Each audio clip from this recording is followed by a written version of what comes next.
Scholars know that such dating is far from precise. Aegon Targaryen's conquest of the Seven Kingdoms did not take place in a single day. More than 2 years passed between Aegon's landing and his old town coronation. And even then, the conquest remained incomplete, since Dorne remained unsubdued. Sporadic attempts to bring the Dornishmen into the realm continued all through King Aegon's reign and well into the reigns of his sons, making it impossible to fix a precise end date for the wars of conquest. Even the start date is a matter of some misconception. Many assume, wrongly, that the reign of King Aegon I Targaryen began on the day he landed at the mouth of the Blackwater Rush, beneath the Free Hills, where the city of King's Landing would eventually stand. Not so. The day of Aegon's landing was celebrated by the king and his descendants, but the conqueror actually dated the start of his reign from the day he was crowned and anointed in the starry sept of Old Town by the High Septon of the Faith. This coronation took place 2 years after Aegon's landing, well after all 3 of the major battles of the wars of conquest had been fought and won. Thus it can be seen that most of Aegon's actual conquering took place from 2 to 1 BC, before the conquest. The Targaryens were of pure Valyrian blood, dragon lords of ancient lineage. 12 years before the doom of Valyria, 114 BC, Aenar Targaryen sold his holdings in the freehold and the lands of the Long Summer, and moved with all his wives' wealth, slaves, dragons, siblings, kin, and children to Dragonstone, a bleak iron citadel beneath the smoking mountain in the narrow sea. At its apex, Valyria was the greatest city in the known world, the center of civilization. Within its shining walls, 2 rival houses fight for power and glory in court and council, rising and falling in an endless subtle, oft-savage struggle for dominance. The Targaryens were far from the most powerful of the Dragon Lords, and their rivals saw their flight to Dragonstone as an act of surrender, as cowardice. But Lord Aenar's maiden daughter, Daenerys, knew forever afterwards as Daenerys the Dreamer, had foreseen the destruction of Valyria by fire. And when the doom came 12 years later, the Targaryens were the only dragon lords to survive.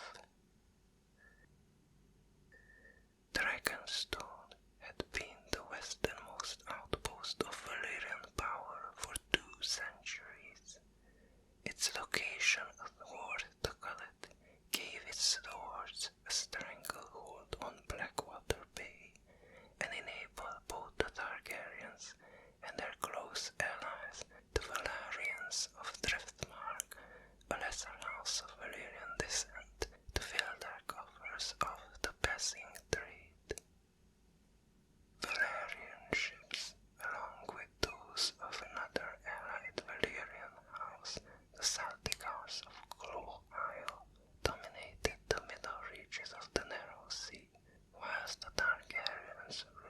the skies with their dragons.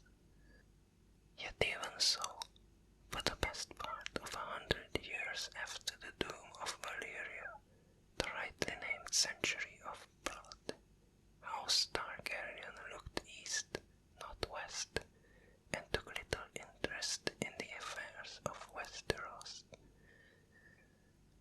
Aemon Targaryen, brother and husband to Daenerys the Dreamer, followed Aenar the Exile as Lord of Dragonstone and became known as Aemon the Glorious. Aemon's son Aegon and his daughter Elena ruled together after his death. After them, the lordship passed to their son Maegor, his brother Aerys, and Aerys' sons Aelix, Balon, and Damian. The last of the three brothers was Damian, whose son Aerion then succeeded to Dragonstone.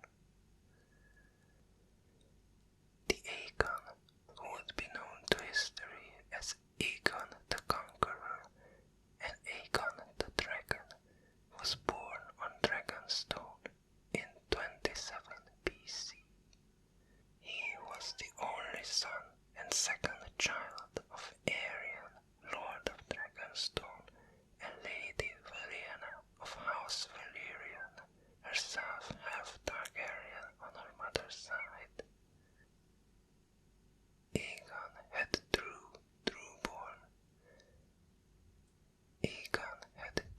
true-born siblings, an elder sister Visenya and a younger sister Rhaenys.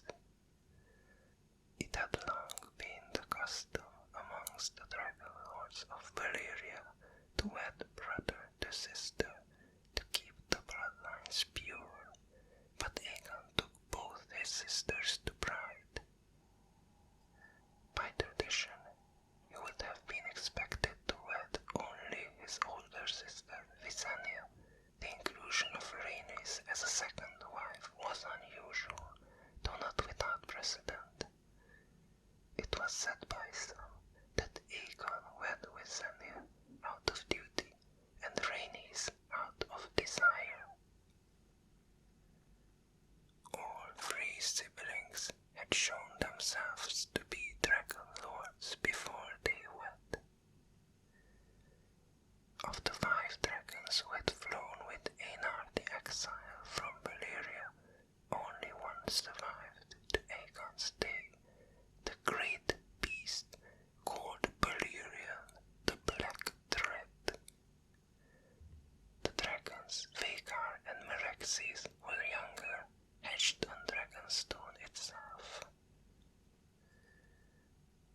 A common myth, often heard amongst the ignorant, claims that Aegon Targaryen had never set foot upon the soil of Westeros until the day he set sail to conquer it, but this cannot be true. Years before that sailing, the painted table had been carved and decorated at Lord Aegon's command. A massive slab of wood, some 50 feet long, carved in the shape of Westeros, and painted to show all the woods and rivers and towns and castles of the 7 kingdoms. Plainly, Aegon's interest in Westeros long predated the events that drove him to war. As well, there are reliable reports of Aegon and his sister Visenya visiting the citadel of Old Town in their youth and hawking on the armor as guests of Lord Redwine. He may have visited Lannisport as well, accounts differ.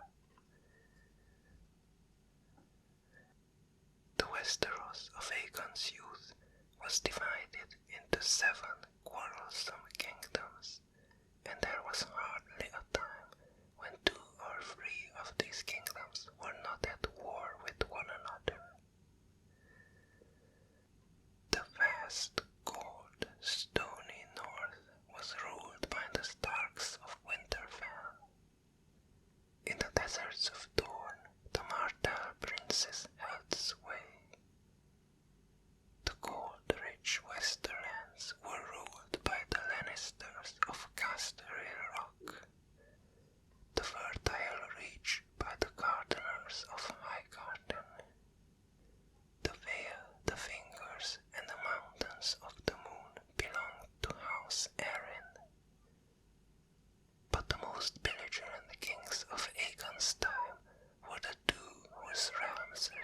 closest to Dragonstone, Heron the Black and Argelec the Arrogant.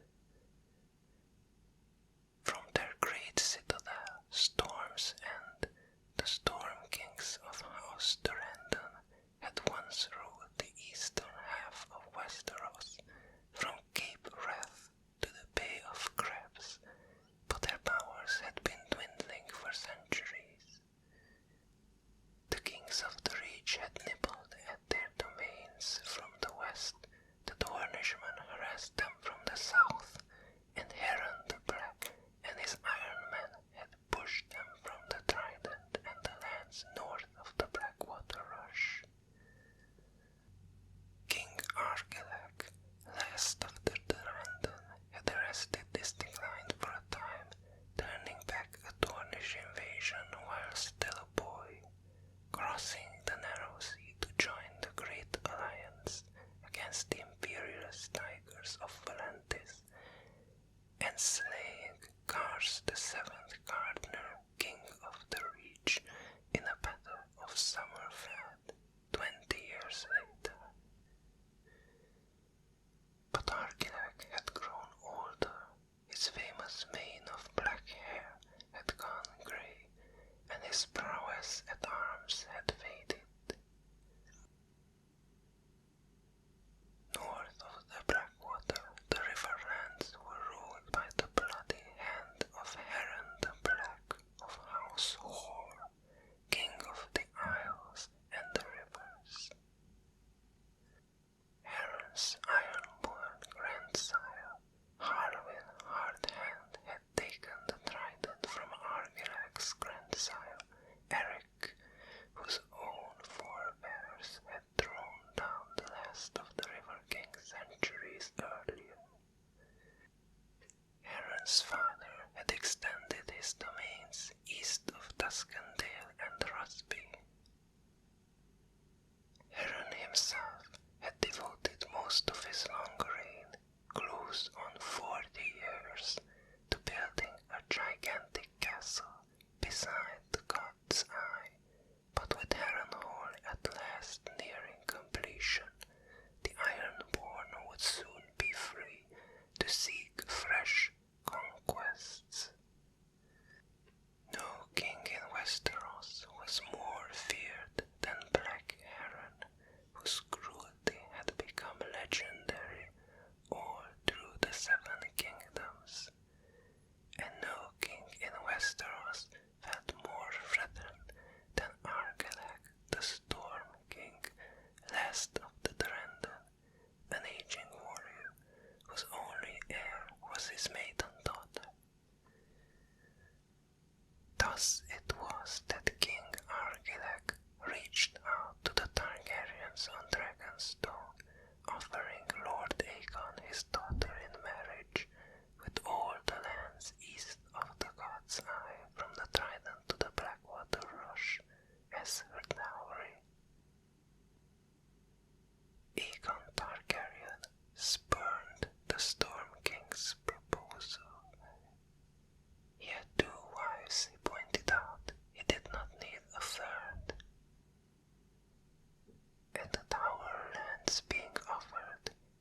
was whispered, and the Storm King would not dishonor his daughter by giving her hand to a bastard.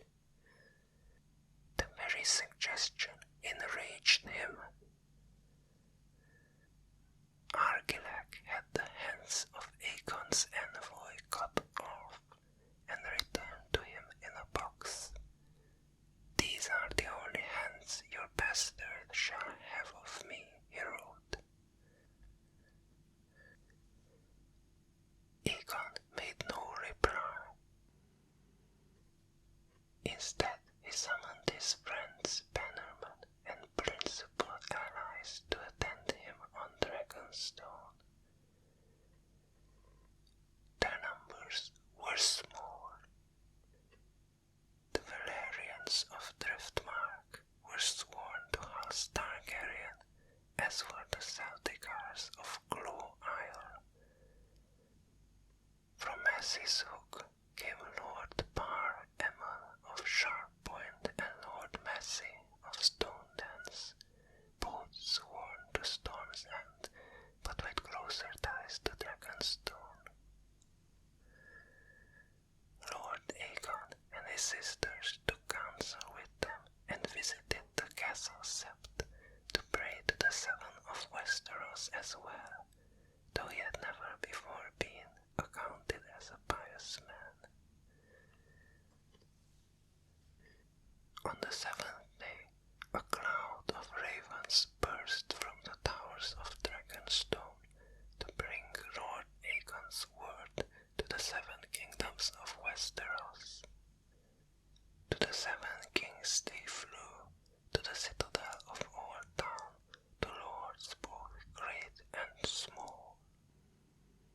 All carried the same message. From this day forth, there would be but one king of Westeros. Those who bent the knee to Aegon of House Targaryen would keep their lands and titles. Those who took up arms against him would be thrown down, humbled, and destroyed. Accounts differ on how many swords set sail from Dragonstone with Aegon and his sisters. Some say 3,000, others number them only in the hundreds. This modest Targaryen host put ashore at the mouth of the Blackwater Rush on the northern bank, where 3 wooded hills rose above a small fishing village. In the days of the 100 Kingdoms, many petty kings had claimed dominion over the river mouth, amongst them the Darkling kings of Duskendale, the Masses of Stonedance, and the River Kings of Old, be they mods, fishers, brackens, blackwoods, or hooks. Towers and forts had crowned the 3 hills at various times, only to be thrown down in one war or another. Now only broken stones and overgrown ruins remain to welcome the Targaryens.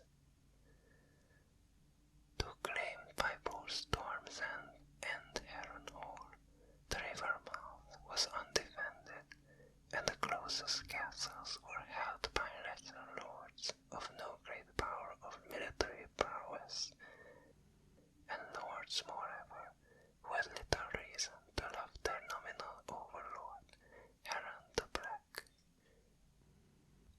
Aegon Targaryen quickly threw up a log and earth palisade around the highest of the 3 hills, and dispatched his sisters to secure the submission of the nearest castles.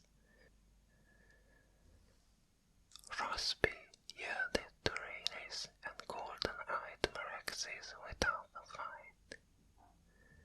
At Stokewood, a few crossbowmen loosed bolts at Visenya until Rhaegar's flames set the roofs of the castle keep ablaze. They too submitted.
sisters and queens.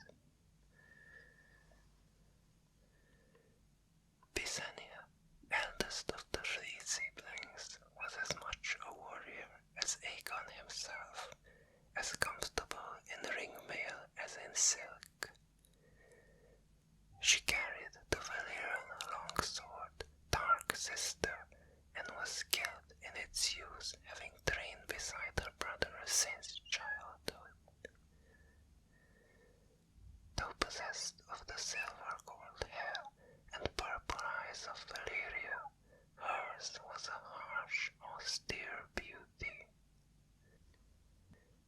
Even those who loved her best found Byzania stern, serious, and unforgiving. Some said that she played with poisons and dabbled in dark sorceries. Rhaenys, youngest of the three Targaryens, was all her sister was not. Playful, curious, impulsive, given to flights of fancy. No true warrior, Rhaenys loved music, dancing, and poetry, and supported many a singer, mummer, and puppeteer. Yet it was said that Rhaenys spent more time on Dragonback than her brother and sister combined, for above all things she loved to fly. She once was heard to say that before she died she meant to fly Meraxes across the sunset sea to see what lay upon its western shores.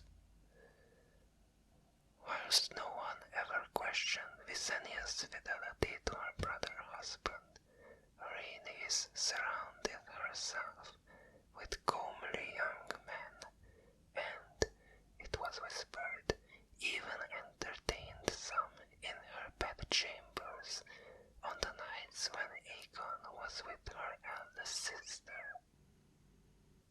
Yet despite these rumors, observers at the court could not fail to note that the king spent 10 nights with Rhaenys, for every night with Visenya.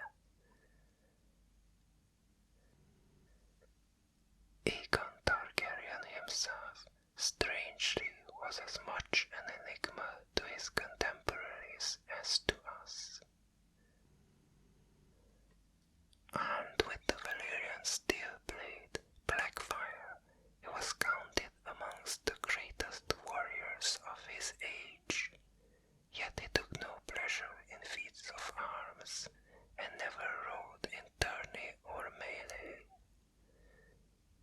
His mount was Valyrian the Black Thread, but he flew only to battle or to travel swiftly across land and sea. His commanding presence drew men to his banners, yet he had no close friends save Oris Baratheon, the companion of his youth. Women were drawn to him, but Aegon remained ever faithful to his sisters.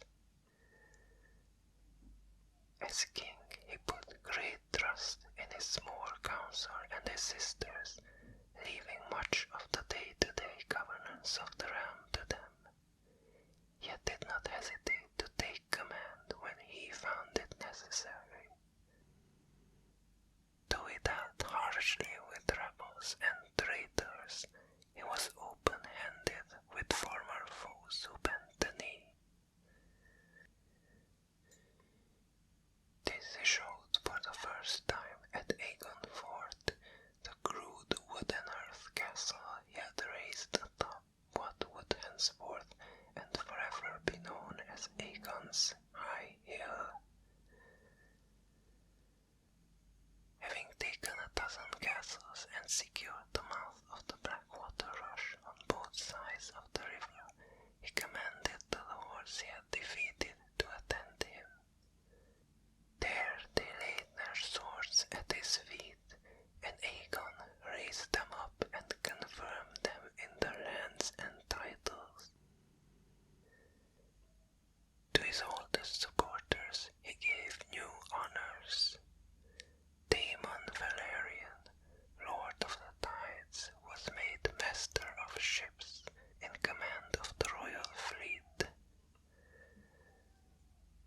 Tristan Massey, Lord of Stone Dance, was named Master of Laws. Crispian Celtica, Master of Coin, and Oris Baratheon he proclaimed to be my shield, my stalwart, my strong right hand. Thus Baratheon is reckoned by the Maesters the first king's hand. Heraldic banners had long been a tradition amongst the lords of Westeros, but such had never been used by the dragon lords of old Valyria. When Aegon's knights unfurled his great silken battle standard with a red three-headed dragon breathing fire upon a black field, the lords took it for a sign that he was now truly one of them, a worthy high king for Westeros. When Queen Visenya placed a Valyrian steel circlet studded with rubies on her brother's head, and Queen Rhaenys hailed him as Aegon, first of his name, king of all Westeros, and shield of his people, the dragons roared, and the lords and knights sent up a cheer. But the small folk, the fishermen, the field hands and good wives shouted loudest of all. The 7 kings that Aegon the Dragon meant to uncrown were not cheering, however. In Harrenhal and Storm's End, Harren the Black and Argilag the Arrogant had already called their banners. In the west, King Mern of the Reach rode the ocean road north to Casterly Rock to meet with King Loren of House Lannister. The Princess of Dorne dispatched a raven to Dragonstone offering to join Aegon against Argilag the Storm King, but as an equal and ally, not a subject. Another offer of alliance came from the boy king of the Eyrie, Runner Arryn, whose mother asked for all the lands east of the Green Fork of the Trident for the Vale's support against Black Heron. Even in the north, King Torrhen Stark of Winterfell sat with his Norse bannermen and councillors late into the night, discussing what was to be done about this would-be conqueror. The whole realm waited anxiously to see where Aegon would move next. Within days of his coronation, Aegon's armies were on the march again. The greater part of his host crossed the Blackwater Rush, making south for Storm's End under the command of Oris Baratheon. Queen Rhaenys accompanied him astride Meraxes of the golden eyes and silver scales. The Targaryen fleet under Daemon Valerian left Blackwater Bay and turned north for Coldtown and the Vale. With them went Queen Visenya and Waegel. King himself marched northwest to the Cat's Eye and Harrenhal, the gargantuan fortress that was the prime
houses at the Wailing Willows, when two of King Heron's sons crossed the lake in longboats with muffled oars and fell upon their rear.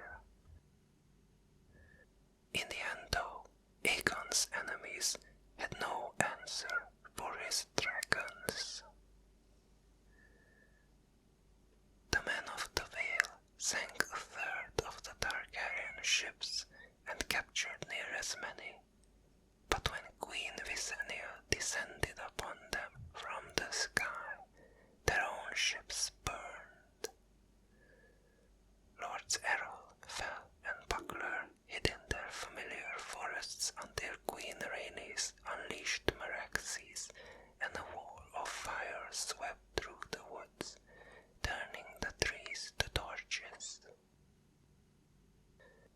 And the victors at the Wailing Willows, returning across the lake to Harrenhal, were ill prepared when Balerion fell upon them out of the morning sky.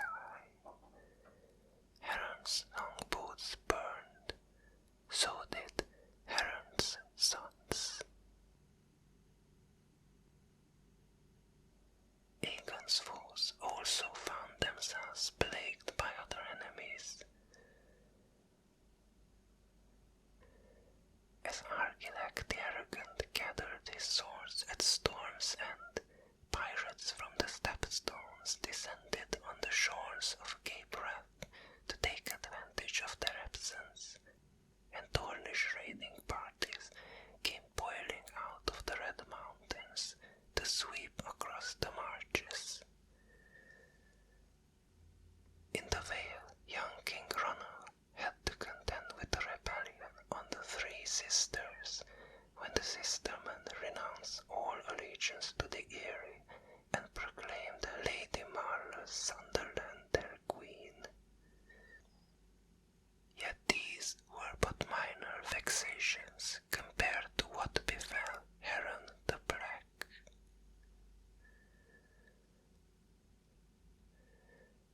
Though House Hoare had ruled the Riverlands for 3 generations, the men of the Trident had no love for their ironborn overlords.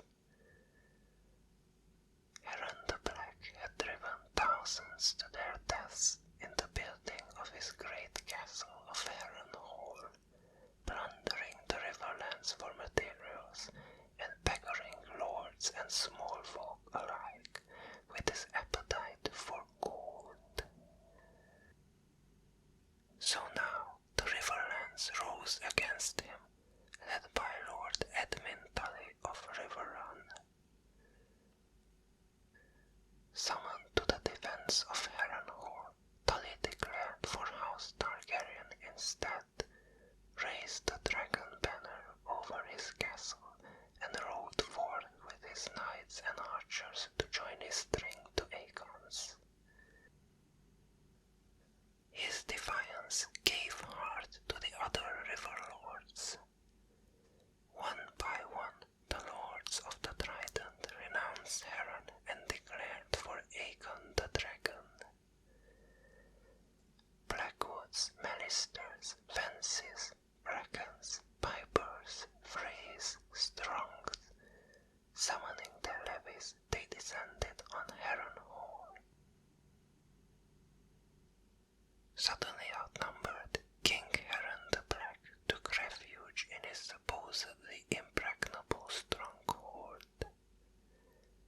The largest castle ever raised in Westeros, Harrenhal boasted 5 gargantuan towers, an inexhaustible source of fresh water, huge subterranean vaults well stocked with provisions, and massive walls of black stone, higher than any ladder, and too thick to be broken by any ram or shattered by a trap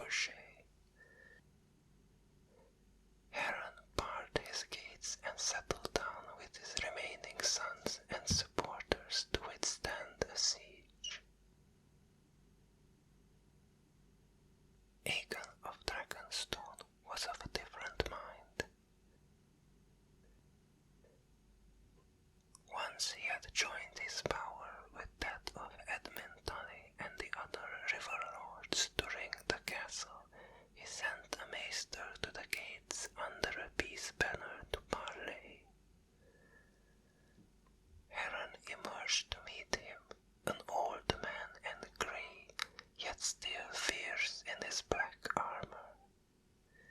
Each king had his banner bearer and his maester in attendance, so the words that they exchanged are still remembered.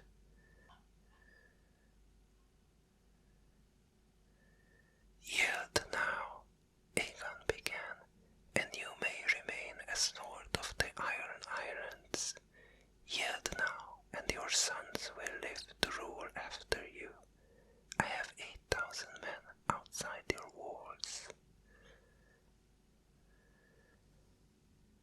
What is outside my walls is of no concern to me, said Heron. Those walls are strong and thick, but not so high as to keep out dragons. Dragons fly. I built in stone, said Heron. Stone does not burn. To which Aegon said, when the sun sets, your line shall end. It is said that Heron sped ahead and returned to his castle. Once inside, he sent every man of his to the parapets armed with spears and bows and crossbows, promising lands and riches to whichever of them could bring down the dragon. Had I a daughter, the dragon slayer could claim her hand as well, Heron the Black proclaimed. Instead, I will give him one of Tully's daughters, or all three if he likes, or he may pick one of the Blackwood's webs, or Strong's, or any girl born of these traitors of the Trident, these lords of yellow mud. Then Heron the Black retired to his tower, surrounded by his household guards, to sup with his remaining sons. As the last light of the sun faded, Black Heron's men stared into the gathering darkness, clutching their spears and crossbows. When no dragon appeared, some may have thought that Aegon's threats had been hollow. But Aegon Targaryen took Balerion up high through the clouds, up and up, until the dragon was no bigger than a fly upon the moon. Only then did he descend well inside the castle walls.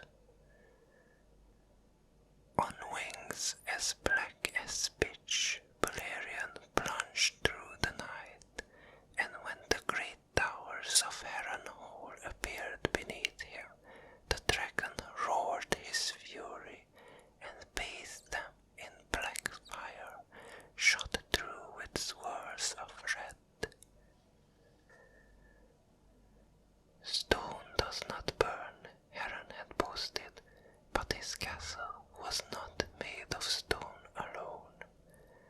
Wood and wool, hemp and straw, bread and salted beef and grain, all took fire.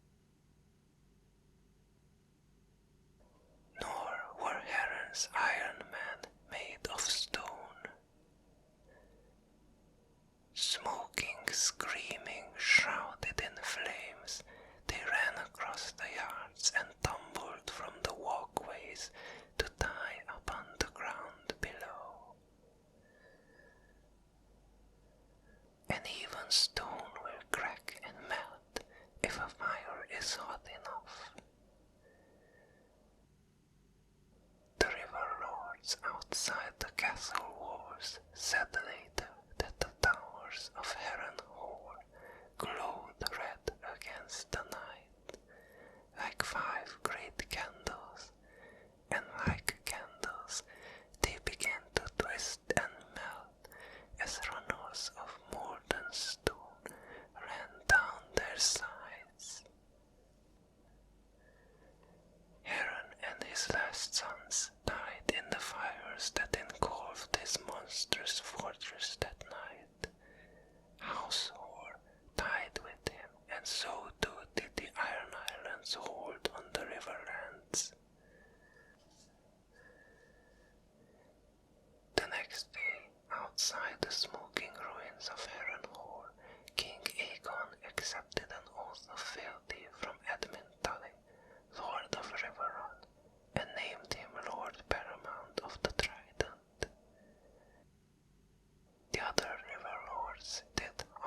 as well to Aegon as king and to Edmund Tully as their liege lord. When the ashes had cooled enough to allow men to enter the castle safely, the swords of the fallen, many shattered or melted or twisted into ribbons of steel by dragon fire, were gathered up and sent back to the Aegon fort in wagons. South and east, the Storm King's bannermen proved considerably more loyal than King Heron's. Argilac the Arrogant gathered a great host about him at Storm's End. The seat of the Durrandons was a mighty fastness, its great curtain wall even thicker than the walls of Heron Hall. It, too, was thought to be impregnable to assault. Word of King Heron's End soon reached the ears of his old enemy, King Argilac. Lords fell and Buckler, falling back before the approaching host, had sent him word of Queen Rhaenys and her dragon. The old warrior king roared that he did not intend to die as Heron had, cooked inside his own castle like a suckling pig with an apple in his mouth. No stranger to battle, he would decide his own fate sword in hand. So Argilac the Arrogant rode forth from Storm's End one last time to meet his foes in the open field. The Storm King's approach was no surprise to Orys Baratheon and his men. Queen Rhaenys, flying Meraxes, had witnessed Argilac's departure from Storm's End and was able to give the hand a full accounting of the enemy's numbers and disposition. Orys took up a strong position on the hills south of Bronzegate and dug in there on the high ground to await the coming of the Stormlanders. As the armies came together, the Stormlands proved true to their name. A steady rain began to fall that morning, and by midday it had turned into a howling gale. King Argilac's bannermen urged him to delay his attack until the next day, in hopes the rain would pass, but the Storm King outnumbered the conquerors almost 2-1, and had almost 4 times as many knights and heavy horses. The sight of Targaryen banners flapping sudden above his own ears enraged him, and the battle-seasoned old warrior did not fail to note that the rain was blowing from the south into the faces of the Targaryen men on the hills. So Argilac the Arrogant gave the command to attack, and the battle known to history as the Last Storm began. The fighting lasted well into the night, a bloody business and far less one-sided than Aegon's conquest of Heron Hall. Thrice Argilac the Arrogant led his knights against the Baratheon position, but the slopes were steep and the rains had turned the ground soft and muddy, so the warhorses struggled and foundered, and the charges lost all cohesion and momentum. The Stormlanders fared better when they sent their spearmen up the hills on foot. Blinded by the rain, the invaders did not see them climbing until it was too late, and the wet bowstrings of the archers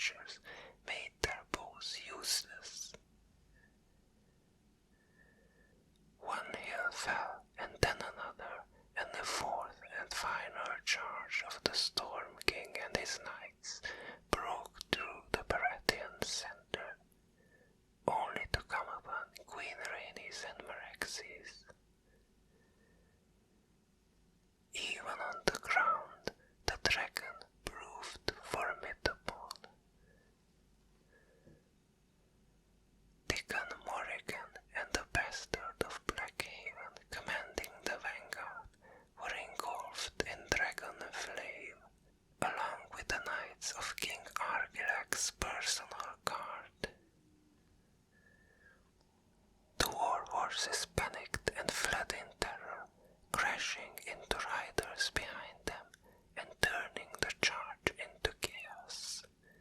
The Storm King himself was thrown from his saddle. Yet still Argilac continued the battle. When Oris Baratheon came down the muddy hill with his own men, he found the old king holding off half a dozen men with as many corpses at his feet. "Stand aside," Baratheon commanded. He dismounted so as to meet the king on equal footing and offered the Storm King one last chance to yield. Argilac cursed him instead. And so they fought, the old warrior king with his streaming white hair and Aegon's fierce black-bearded hand. Each man took a wound from the other, it was said, but in the end the last of the Durrandon got his wish and died with a sword in his hand and a curse on his lips.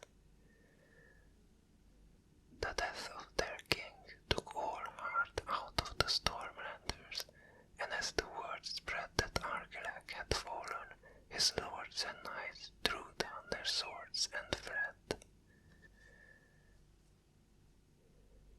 For a few days it was feared that Storm's End might suffer the same fate as Harrenhal, for Argilac's daughter Argella barred her gates at the approach of Oris Baratheon and the Targaryen host, and declared herself the Storm Queen. Rather than bend the knee, the defenders of Storm's End would die to the last man she promised, when Queen Rhaenys flew Meraxes into the castle to parley. "You may take my castle, but you will win only bones and blood and ashes," she announced. But the soldiers of the garrison proved less eager to die. That night they raised the peace banner, threw open the castle gate, and delivered Lady Argella gagged, chained, and naked to the camp of Oris Baratheon. It is said that Baratheon unchained her with his own hands, wrapped his cloak around her, poured her wine, and spoke to her gently, telling her of her father's courage and the manner of his death. And afterward, to honor the fallen king, he took the arms and words of the Durrandon for his own. The crowned stag became his sigil, Storm's End became his seat, and Lady Argella his wife. With both the Riverlands and Stormlands now under the control of Aegon the Dragon and his allies, the remaining kings of Westeros saw plainly that their own turns were coming. At Winterfell, King Torrhen called his banners. Given the vast distances in the north, he knew that assembling an army would take time. Queen Shara of the Whale, regent for her son Ronald, took refuge in the Eyrie, looked to her defenses, and sent an army to the Bloody Gate, gateway to the Vale of Arryn. In her youth, Queen Shara had been lauded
boasted King Mern. His 4 sons rode beside him, and both of his young grandsons attended him as squires. The 2 kings did not linger long at Gordon Grove. A host of such size must remain on the march, lest it eat the surrounding countryside bare.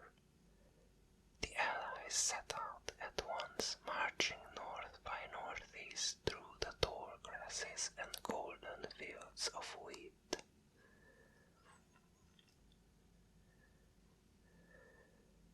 Advised of their coming in his camp beside the god's eye, Aegon gathered his own strength and advanced to meet these new foes.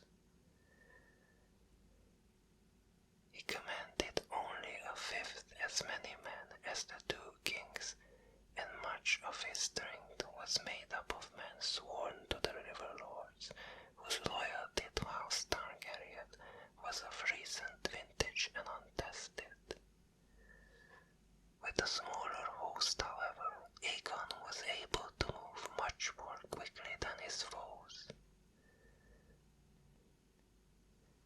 At the town of Stony Sept, both his queens joined him with their dragons, Rhaenys from Storm's End and Visenya from Cracklow Point, where she had accepted many fervent pledges of fealty from the local lords.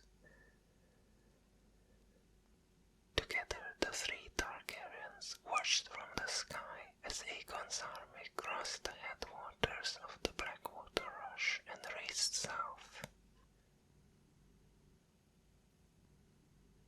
The 2 armies came together amongst the wide open plains south of the Blackwater, near to where the Cold Road would run one day. The 2 kings rejoiced when their scouts returned to them and reported Targaryen numbers and dispositions. They had 5 men for every one of Aegon's, it seemed, and the disparity in lords and knights was even greater. And the land was wide and open, all grass and wheat as far as the eye could see, ideal for heavy horse.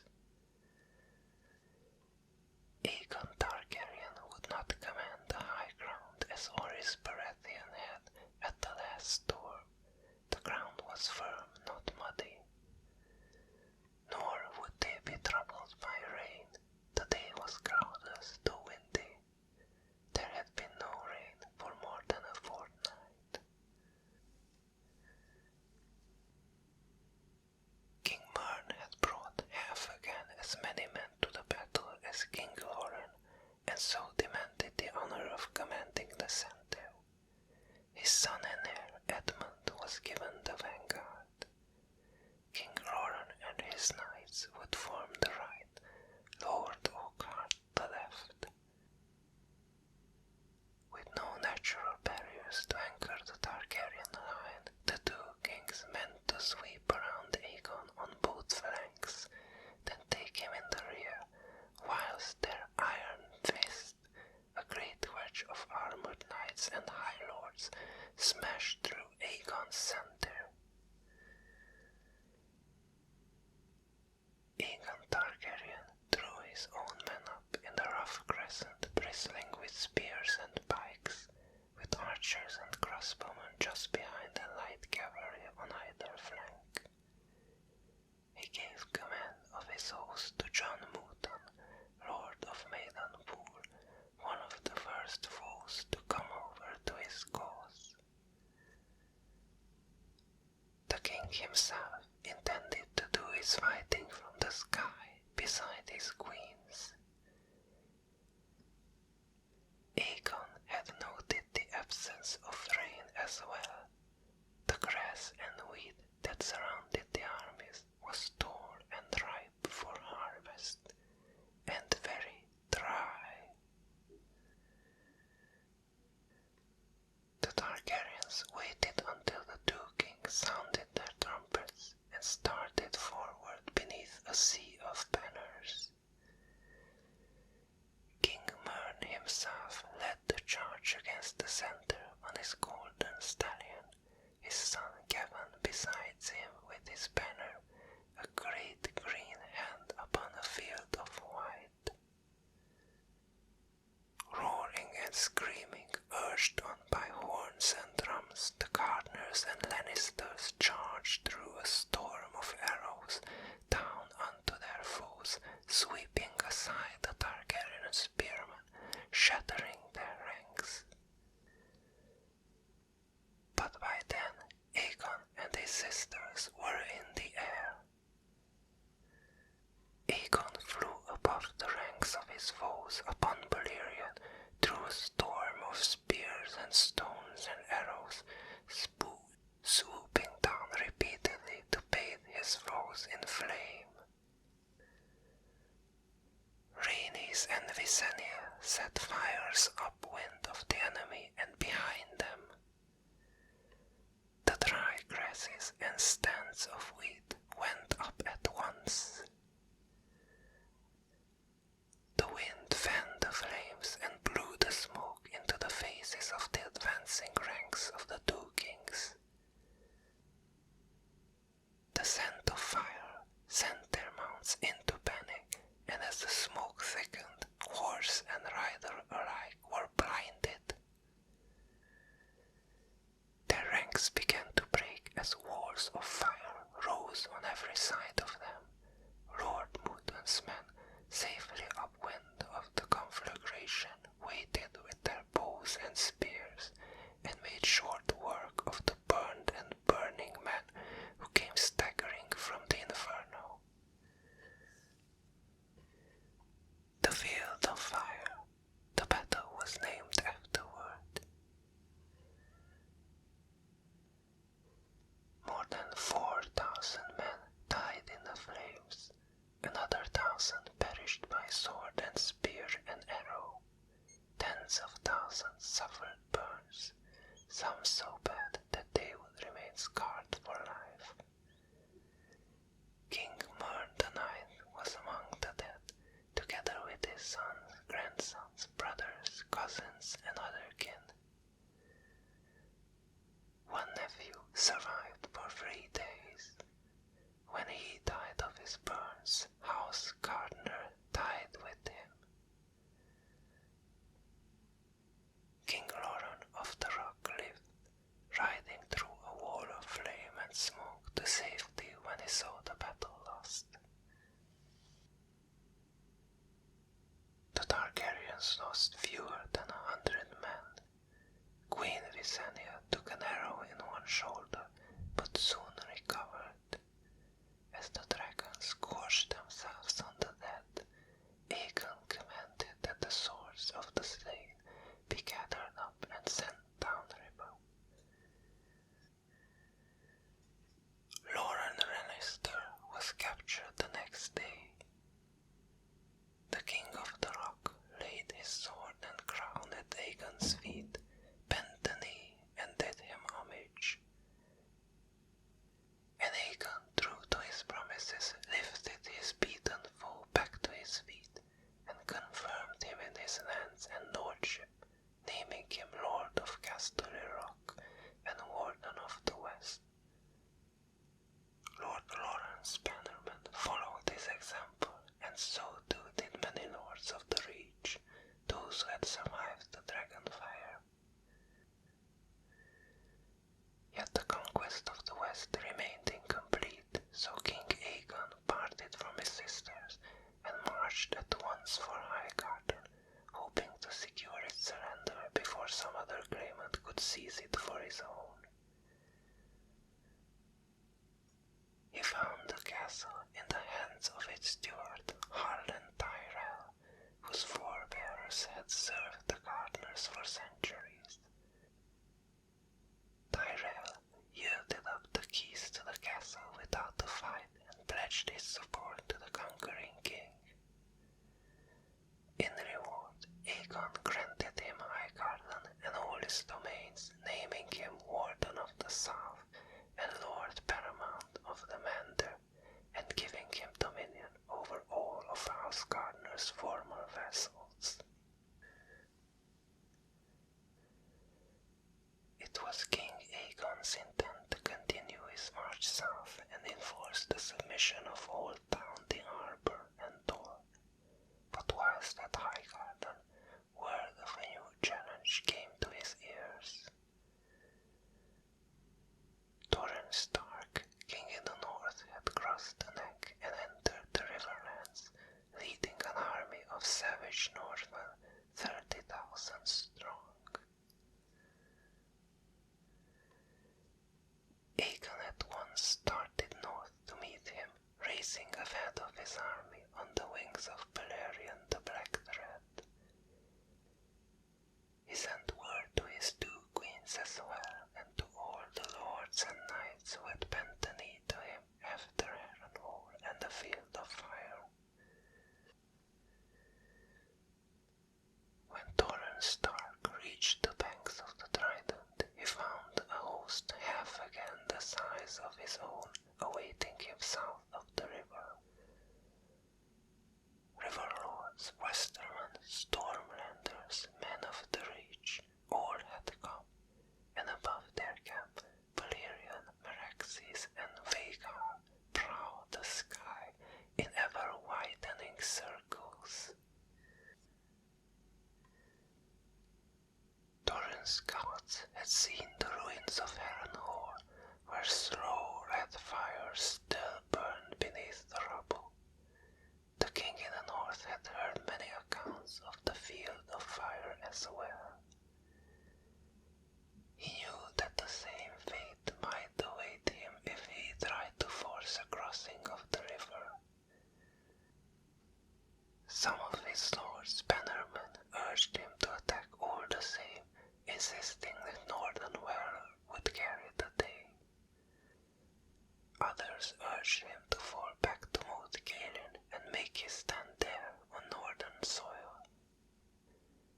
The king's bastard brother, Brandon Snow, offered to cross the Trident alone under cover of darkness to slay the dragons whilst they slept.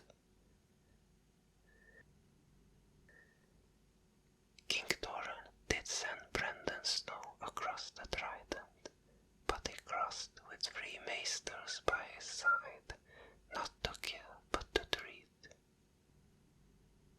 All through the night messages went back and forth. The next morning Torrhen Stark himself crossed the Trident. There, upon the south bank of the Trident, he knelt, laid the ancient crown of the kings of winter at Aegon's feet, and swore to be his man. He rose as Lord of Winterfell and Warden of the North, a king no more. From that day to this day, Torrhen Stark is remembered as the king who knelt. But no Northman left his burned bones beside the Trident, and the swords Aegon collected from Lord Stark and his vassals were not twisted, nor melted, nor bent.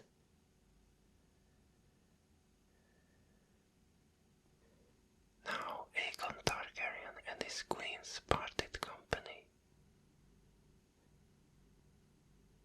Aegon turned south once again, marching towards Old Town, where his 2 sisters mounted their dragons, Visenya for the Vale of Erin, and Rhaenys for Sunspear and the deserts of Dorne.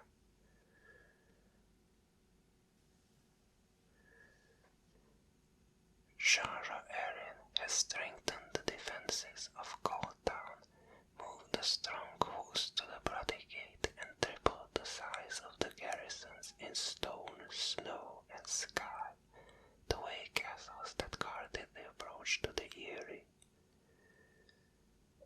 All these defenses proved useless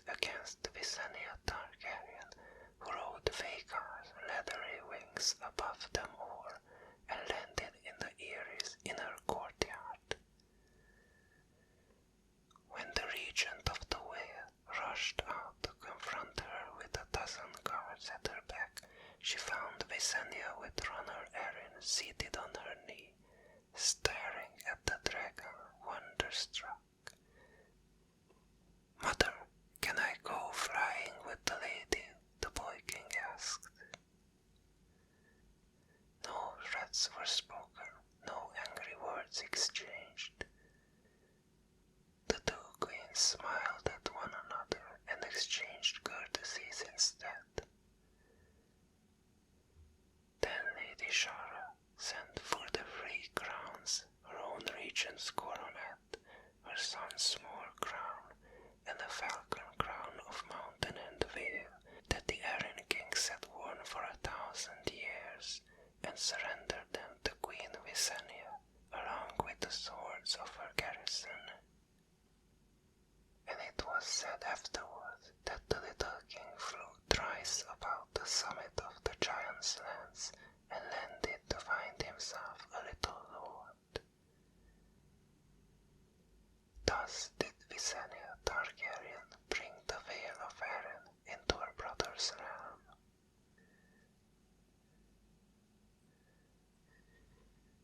Rhaenys Targaryen had no such easy conquest. A host of Dornish spearmen guarded the prince's pass, the gateway through the Red Mountains, but Rhaenys did not engage them. She flew above the pass, above the red sands and the white, and descended upon Waith to demand its submission, only to find the castle empty and abandoned. In the town beneath its walls, only women and children and old men remained. When asked where their lords had gone, they would only say, "Away." Rhaenys followed the river downstream to God's Grace, seat of House Illyrian, but it too was deserted. On she flew. Where the green blood met the sea, Rhaenys came upon the blanket town, where hundreds of poor boats, fishing skiffs, barges, houseboats, and hulks sat baking in the sun, joined together with ropes and chains and planks to make a floating city, yet only a few old women and small children appeared to peer up at her as Meraxes circled overhead. Finally, the Queen's bride took her to Sunspear, the ancient seat of House Martell, where she found the Princess of Dorne waiting in her abandoned castle. Maria Martell was 80 years of age, the maesters tell us, and had ruled the Dornishmen for 60 of those years. She was very fat, blind, and almost bald, her skin sallow and sagging. Argilac the Arrogant had named her the Yellow Toad of Dorne, but neither age nor blindness had dulled her wits. "I will not fight you," Princess Maria told Rhaenys, "nor will I kneel to you. Dorne has no king. Tell your brother that." "I shall," Rhaenys replied, "but we will come again, Princess, and the next time we shall come with fire and blood." "Your words," said Princess Maria, "ours are unbowed, unbent, unbroken. You may burn us, my lady, but you will not bend us, break us, or make us bow. This is Dorne. You are not wanted here. Return at your peril." Thus Queen and Princess parted, and Dorne remained unconquered. To the west, Aegon Targaryen met a warmer welcome. The greatest city in all of Westeros, Old Town, was ringed about with massive walls and ruled by the High Towers of the High Tower, the oldest, richest, and most powerful of the noble houses of the Reach. Old Town center of the faith. There dwelt the High Septon, Father of the faithful, the voice of the new gods on earth, who commanded the obedience of millions of devout throughout the realm, save in the north where the old gods still held sway, and the blades of the faith militant, the fighting orders the small folks called the stars and swords. Yet when Aegon Targaryen and his host approached Old Town, they found the city gates open and Lord Hightower waiting to make his submission. As it happened, when word of Aegon's landing first reached Old Town, the High Septon had locked himself within the Starry Sept for 7 days and 7 nights, seeking the guidance of the gods. He took no nourishment but bread and water, and spent all his waking hours in prayer, moving from one altar to the next. And on the 7th day the crone had lifted up her golden lamp to show him the path ahead. If Old Town took up arms against Aegon the Dragon, his High Holiness saw the city would surely burn, and the High Tower and the Citadel and the Starry Sept would be cast down and destroyed. Manfred Hightower, Lord of Old Town, was a cautious lord and godly. One of his younger sons served with the warrior's sons, and another had only recently taken vows as a Septon. When the High Septon told him of the vision vouchsafed him by the crone, Lord Hightower determined that he would not oppose the conqueror by force of arms. Thus it was that no man from Old Town burned on the field of fire, though the Hightowers were bannermen to the gardeners of Highgarden. And thus it was that Lord Manfred rode forth to greet Aegon the Dragon as he approached, and to offer up his sword, his city, and his oath. Some say that Lord Hightower also offered up the hand of his youngest daughter, which Aegon declined politely, lest it offend his 2 queens. 3 days later, in the Starry Sept, his High Holiness himself anointed Aegon with the 7 oils, placed a crown upon his head, and proclaimed him Aegon of House Targaryen, the first of his name, King of the Andals, the Rhoynar, and the first man, Lord of the 7 kingdoms and protector of the realm. 7 kingdoms was the style used, though Dorne had not submitted, nor would it for more than a century to come.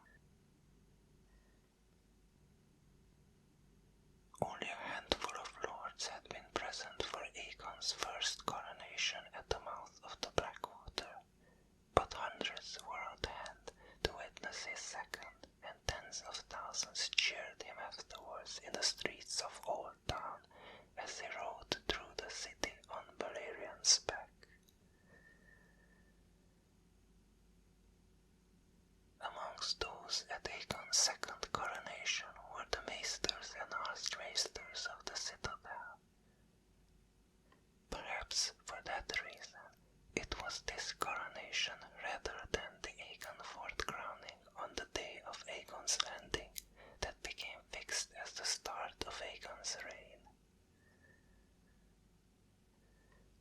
Thus were the 7 kingdoms of Westeros hammered into one great realm by the will of Aegon the Conqueror and his sisters.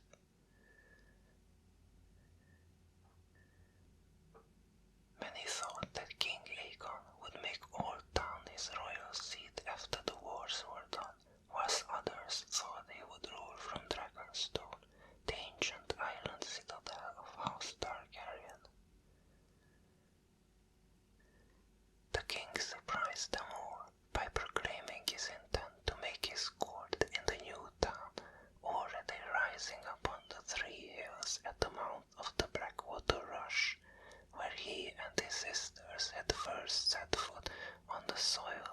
master